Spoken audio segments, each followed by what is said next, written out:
ఇంకా అన్ని చిల్లర మాటలు. ప్రతిపక్ష పదవి కోసం అంటే నేను కేటీఆర్ గారు కొట్లాడు, మేము ఉద్యమకారులం.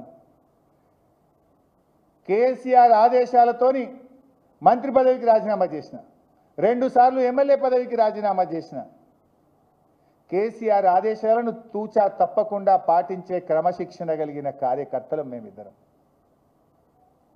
నీకు అలవాటు, నువ్వు కాంగ్రెస్లో చేరి ఒక్కొక్కరిని తొక్కుకుంటా సీనియర్ల మీద సోషల్ మీడియాలో తప్పుడు పోస్టులు పెట్టి 50 కోట్లకు పదవి కొనుక్కున్నావు.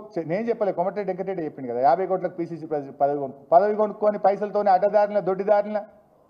నీకు అలవాటు రేవంత్ రెడ్డి, మాకు అలవాటు లేదు. ఎస్, మేమిద్దరం పోటీ పడతాం.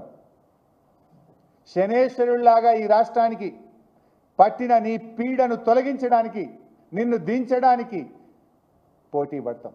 పదవుల కోసం పోటీ పడం, ఈ రాష్ట్ర ప్రజలకు న్యాయం చేయడం కోసం, ఈ రాష్ట్ర ప్రజలకు మేలు జరగడం కోసం, ఈ రాష్ట్ర ప్రజలకు నువ్వు ఇచ్చిన 6 గ్యారెంటీలు అమలు చేసేదానికోసం పోటీ పడతాం. నీ ముక్కు బిండి మహాలక్ష్మి కింద 2500 ఇప్పించడం కోసం నీ వెంట పడతాం. రైతు రుణమాఫీ పూర్తయ్యేదాకా నీ వెంట పడతాం. రైతులకు 15,000 రైతు బంధు డబ్బులు పడేదాకా పోటీబడి నీ వెంట పడతాం.